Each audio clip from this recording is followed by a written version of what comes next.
अस्सलाम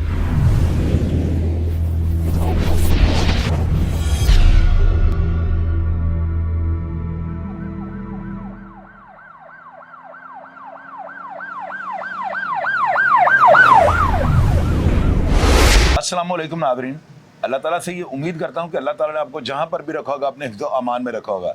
नाज़रीन, आज जब मैं सुबह सोया हुआ उठा हूँ ना, तो एक फैमिली जो है ना मेरे ऑफिस के बाहर आके बैठ गई और हमने वेटिंग रूम वहाँ पे बनाया हुआ है, वहाँ पे आके उन्होंने मेरा इंतज़ार करना शुरू कर दिया। और मैं चूँकि मौसम बड़ा खुशगवार था, आँख नहीं खुली और मैं 2:30 बजे के करीब उठा हूँ।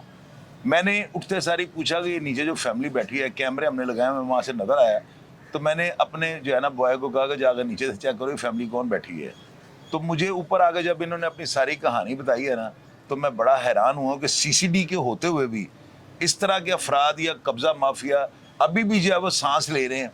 और ये क्यों ले रहे हैं, ये एक सवालिया निशान है। अगर ये कब्जा माफिया है और ये जेन्युइनली कब्जे करता है और रिकॉर्ड याफ्ता है, तो मेरी नज़र में इनका जो है ना सलाखों को पीछे ना जाना सीसीडी की कारकर्दगी पर सवालिया निशान है। अब जानते हैं असल वाकया क्या है। ਤੁਹਾਡੀ ਰਿਹਾਇਸ਼ ਕਿੱਥੇ ਵੇ, ਤੁਸੀਂ ਕਿੱਥੋਂ ਆਏ ਹੋ, ਤੁਹਾਡਾ ਕੀ ਮਾਮਲਾ ਹੈ? असा जी पुराने बलवाल तो आए हैं, जिला सरगोदे तहसील बलवाल है, जिला सरगोदा जी। अच्छा जी साडा प्लाट है, उन्होंने तो कब्जा कर लिया। किन्ने? कसाई ग्रुप जिन्हां ਦੀਆਂ ਤਸਵੀਰਾਂ ਸਕਰੀਨ ਤੇ ਚੱਲਦੀਆਂ ਪਈਆਂ ਨੇ जी, उन्होंने कब्जा किया। ਇਹਨਾਂ ਨੇ ਕਬਜ਼ਾ ਕੀਤਾ ਹੈ जी है, मनशात भी बेचते नो। अच्छा, कतल शतल भी ना 4-5 कीते हो। इन्हों तो तकरीबन भी 22 परचे नो इस साल फिलहाल सारा रिकॉर्ड चेक करा 20-22 ਪਰਚੇ ਨੇ जी। 22 परचे ਕਿਸ ਕਿਸ ਨੌਈਅਤ ਦੇ ਪਰਚੇ ਨੇ? 3-4 ਕਤਲਾਂ ਦੇ ਪਰਚੇ ਨੋ, ਦੂਜੇ ਮਨਸ਼ਾਤ ਦੇ ਪਰਚੇ ਨੋ, ਤੇ ਇੱਕ ਪਰਚਾ ਉਹਨਾਂ ਦੇ ਤੇ ਬੜਾ ਡੱਡ ਹੈ ਜਿਹੜਾ ਉਹਨਾਂ ਇਹ ਜਿਹੜੀਆਂ ਤਸਵੀਰਾਂ ਸਕਰੀਨ ਤੇ ਚੱਲ ਰਹੀਆਂ ਨੇ, ਫਾਇਰਿੰਗ ਕਿੱਥੇ ਕਰ ਰਹੇ ਨੇ? ਇਹ ਸਾਡੇ ਗਵਾੜ ਕਰ ਰਹੇ ਨੇ ਜੀ। ਤੇ ਇਹਨਾਂ ਨੂੰ ਕਿਸੇ ਨੇ ਪੁੱਛਿਆ ਨਹੀਂ, ਪੁਲਿਸ ਨੇ ਫੜਿਆ ਨਹੀਂ? ਨਾ ਜੀ, ਕੋਈ ਨਹੀਂ। ਇੰਨਾ ਅਸਲਾ ਇਹਨਾਂ ਦੇ ਕੋਲ, ਇਹਨਾਂ ਨੂੰ ਕਿਸੇ ਨੇ ਹੱਥ ਨਹੀਂ ਪਾਇਆ? ਕਿਸੇ ਨਹੀਂ ਪਾਇਆ ਜੀ। ਪੁਲਿਸ ਗਈ ਹੈ, ਬੜੀ ਢੇਰ ਸਾਰੀ ਪੁਲਿਸ ਗਈ ਹੈ। ਐਸਐਚਓ ਦੀ ਨੱਬਾਂ ਬੰਨੀ ਹੈ, ਡੀਐਸਪੀ ਐਸਐਚਓ ਦੀ ਬਾਂਹ ਤੋੜ ਦਿੱਤੀ ਜੀ। ਅੱਛਾ, ਡੀਐਸਪੀ ਦਾ ਸਿਰ ਪਾੜਿਆ ਨਾ। ਅੱਛਾ ਜੀ ਆ, ਉਹ ਜਣੇ ਸਵਾਣੀਆਂ ਪੈ ਜਾਂਦੇ ਨੇ ਜੀ। ਉਹਦਾ ਪੁਲਿਸ ਬੰਦੇ ਤੇ ਬੁੱਢੀਆਂ ਪੈ ਜਾਂਦੇ ਜੀ, ਨੇ। ਪੈ ਜਾਂਦੇ ਨੇ। ਤੁਹਾਡੇ ਨਾਲ ਉਹਨਾਂ ਨੇ ਕੀ ਕੀਤਾ ਹੈ? ਸਾਡੇ ਨਾਲ ਪਲਾਟ ਤੇ ਕਬਜ਼ਾ ਕੀਤਾ ਜੀ। ਤੁਹਾਡੇ ਪਲਾਟ ਤੇ? ਸਾਡੇ ਪਲਾਟ ਤੇ। ਅੱਛਾ ਫਿਰ ਅਸਾਂ ਉਹਨਾਂ ਦੇ ਨਾਲ ਮਸਾ ਮੁਮਾਰੀ ਕੀਤੀ ਹੈ। ਮੁਮਾਰੀ ਕਰਕੇ ਫਿਰ ਉਹ ਸਾਡੇ ਘਰ ਆ ਗਏ ਨੇ। ਅੱਛਾ, ਘਰ ਜਦੋਂ ਆਏ ਨੂੰ ਤੇ ਫਾਇਰਿੰਗ ਸ਼ੁਰੂ ਹੋ ਗਈ, ਉਹਨੇ ਕਰ ਦਿੱਤੀ ਆ। ਮੇਰਾ ਛੋਟਾ ਭਾਈ ਆਈ, ਉਸ ਵੀ ਤੋਂ ਫਾਇਰ ਕੀਤਾ ਜੀ। ਅਸਾਂ ਜੀ ਵਾਈਫਾਈ ਤੱਕ ਕਾਲ ਕੀਤੀ ਆ, 15 ਦੇ 15 ਤੇ। ਅੱਛਾ, ਪੁਲਿਸ ਆ ਗਈ ਆ। ਮੇਰੇ ਭੈਣੋਂ ਭਾਈ ਪੁਲਿਸ ਵਾਲਿਆਂ ਅੰਦਰੋਂ ਆ ਕੇ ਕੱਢੇ ਨੇ, ਉਹਨੇ ਡੱਕੇ ਹੋਇਆ। ਅੱਛਾ, ਉਸ ਦੀ ਵੀ ਕਾਰਵਾਈ ਕੋਈ ਨਹੀਂ ਹੋਈ। ਅੱਛਾ, ਦਿਹਾੜੇ 15-16 ਲੱਗੇ ਜੀ। ਸਾਡੇ ਘਰ ਆ ਕੇ ਹਮਲਾ ਕੀਤਾ ਇਹਨਾਂ ਨੇ ਕਸਾਈਆਂ ਇਹਨਾਂ ਕਸਾਈਆਂ। ਅਸਾਂ ਫਿਰ 15 ਤੱਕ ਕਾਲ ਕੀਤੀ ਹੈ ਜੀ। ਅੱਛਾ, ਫਿਰ ਪੁਲਿਸ ਆਈ ਹੈ। ਜਦੋਂ ਮੈਂ ਫਾਇਰ ਸ਼ਹਿਰ ਹੋ ਰਿਹਾ ਨਾ, ਪੁਲਿਸ ਆਈ ਆ। ਉਹਦੇ ਵਿੱਚ ਸਾਡਾ ਭਾਈ ਵੀ ਚੀ ਗਿਆ। ਉਹਨਾਂ ਦੇ 3 ਬੰਦੇ ਚੀਵੇ ਨੂੰ ਵੀ ਨਜਾਇਜ਼ ਚੀਵੇ ਨੂੰ ਆਵੇ ਚਾਹ ਨਹੀਂ ਕੋਈ ਨਾ। ਜਿਹੜੇ ਸਹੀ ਅਸਲ ਬੰਦੇ ਹਨ ਉਹ ਨਸ ਨੁਸ ਗਏ ਨਾ। ਅੱਛਾ, ਪਰਚਾ ਹੋ ਗਿਆ ਜੀ, ਸਾਡੇ ਭਾਈ ਤੋਂ ਹੀ ਪਰਚਾ ਹੋ ਗਿਆ। ਜਿਹੜੇ ਘਰ ਆ ਕੇ ਲੜਾਈ ਝਗੜੇ ਦਾ ਪਰਚਾ ਹੋ ਜੀ, ਗਿਆ? ਲੜਾਈ ਝਗੜੇ ਦਾ ਪਰਚਾ ਹੋ ਗਿਆ। ਉਸ ਵਿੱਚ ਕੋਈ ਪੁਲਿਸ ਕਾਰਵਾਈ ਨਹੀਂ ਕਰ ਰਹੀ ਸਾਡੀ। ਫਿਰ ਅਸੀਂ ਜੀ ਗਏ ਆ, ਜਿਹੜੀ ਨਵੀਂ ਬਣੀ ਪੁਲਿਸ ਸੀਸੀਡੀ, ਇਹਨਾਂ ਕੋਲ 3 ਜਗ੍ਹਾ ਤਾਂ ਸਰਗੋਦ ਦੇ ਗਏ ਆ। ਫਿਰ ਇਹਨਾਂ ਸਾਨੂੰ ਚੱਕੀਆਂ ਤੱਕ ਗਲਿਆ, ਫਿਰ ਇਹਨਾਂ ਸਾਨੂੰ ਬੁਲਵਾਲ ਗਲਿਆ। ਅੱਛਾ, ਇਸ ਗੱਲਾਂ ਨੂੰ ਅੱਜ ਜੋ ਤਕਰੀਬਨ ਹਫਤਾ ਹੋ ਗਿਆ, ਕਿਸੇ ਕਿਸਮ ਦੀ ਕੋਈ ਕਾਰਵਾਈ ਨਹੀਂ ਹੋਈ। ਕਿਸੇ ਨੇ ਹੱਥ ਨਹੀਂ ਪਾਇਆ? ਕਿਸੇ ਨੇ ਹੱਥ ਪਾਇਆ। ਇਹਦੀ ਕੀ ਵਜ੍ਹਾ ਹੈ? ਇਹਨਾਂ ਦੇ ਪਿੱਛੇ ਕੌਣ ਹੈਗਾ ਜੀ? ਇਹਨਾਂ ਦੇ ਪਿੱਛੇ ਜੀ ਇੱਕ ਹਸਨੈਨ ਕਮਰਾ ਹੈ। ਅੱਛਾ, ਉਹ ਦਾਤ ਉਹ ਇਹਨਾਂ ਦੇ ਪਿੱਛੇ ਪੁਸ਼ਤਮਾਨੀ ਕਰਦਾ ਹੈ ਜੀ, ਉਹ ਕਰਦਾ। ਇਹਨਾਂ ਦੇ ਇੰਨੇ ਪਰਚੇ ਹੁੰਦੇ ਬਾਵਜੂਦ ਇਸ਼ਤਿਹਾਰੀ ਨਹੀਂ ਹੋਏ? ਇਸ਼ਤਿਹਾਰੀ ਨਹੀਂ ਹੋਈ ਜੀ। ਇਹ ਕੀ ਕਿਉਂ ਨਹੀਂ ਇਸ਼ਤਿਹਾਰੀ? ਪਰਚੇ ਦਰਜ ਹੋਏ ਨਾ, ਅਦਾਲਤਾਂ ਨੇ ਜ਼ਮਾਨਤਾਂ ਵਗੈਰਾ ਨਹੀਂ ਕਰਵਾਈਆਂ?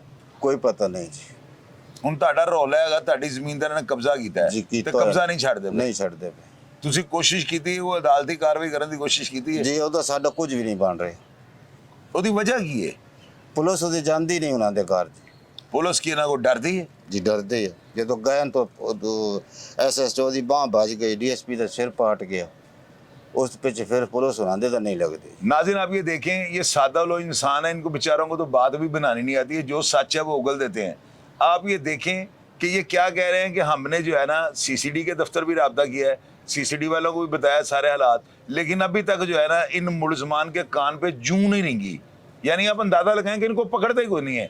ये बता रहे हैं कि जब भी पुलिस रेड करने जाती है ना, आगे से उन्होंने एक दफ़ा रेड के दौरान इंस्पेक्टर साहब की बाजू तोड़ दी, डीएसपी साहब का सर फाड़ दिया, इसके बावजूद उनको किसी ने गिरफ्तार नहीं किया। क्योंकि वो औरतें और मर्द जो है ना, ये यकमुश्त जो है ना हमलावर हो जाते हैं पुलिस के ऊपर, और पुलिस जो है फिर अपनी जान छुड़ानी पुलिस वालों को मुश्किल हो जाती है। तो आप ये देखें इस तरह के हालात में कि जब जो जराइम पेशा अफराद है ज़मीन बोस हो गए हैं, तो ये कितने को ताकतवर होंगे जो दंदनाते फिरते और इनको पकड़ते कोई नहीं। मैं अदारों के सामने जो है ना ये रिक्वेस्ट करता हूँ, अदारों के आगे मेरी अपील है कि खुदारा ऐसे गरीबों को जो है इंसाफ दें। सीसीडी इतना ताकतवर अदारा बनाया गया है, तो क्या सीसीडी जो है इनके आगे कमजोर है? मैं इस बात को कभी भी नहीं मानूंगा। सिर्फ मैं ये जानना चाहता हूँ कि क्या वजह है कि पुलिस इनको हाथ क्यों नहीं डालती। इतनी तस्वीर मैंने आपको स्क्रीन के ऊपर दिखा दी हैं, इनकी FIR देख लें, इनका रिकॉर्ड चेक कर रहे हैं जो कि हमें इन्होंने दिया है। इन्होंने सारा रिकॉर्ड हमें प्रोवाइड किया कि देखें लोग किस तरह के हैं। हर चीज़ मैंने आपके सामने रख दी और मैं उम्मीद करता हूँ कि CCD जो है ना इनको ज़रूर पकड़ेगी, इनको कैफरे किरदार पे पहुंचाएगी, पाबंदे सलासल करेगी, जेलों के सलाहों के पीछे डालेगी। और इंशाअल्लाह ताला मेरे अदारे बड़े ताकतवर हैं, मेरे अदारों के आगे कोई भी नहीं खड़ा हो सकता। प्रोग्राम का फीडबैक लाजमी दीजिएगा। और अगर आप इस फर्द के बारे में, ये जो शख्स मेरे पास बैठे हुए हैं, इनके बारे में, या जो तस्वीर मैंने आपको कसाई ग्रुप की दिखाई हैं, इनके बारे में कोई भी बात आप जानते हो तो कमेंट बॉक्स में लाजमी लिखिएगा, ताकि असल हक़ाइक़ जो है ना पब्लिक के सामने आ सकें। अपना ढेर सारा ख्याल रखिएगा जी। पाकिस्तान जिंदाबाद।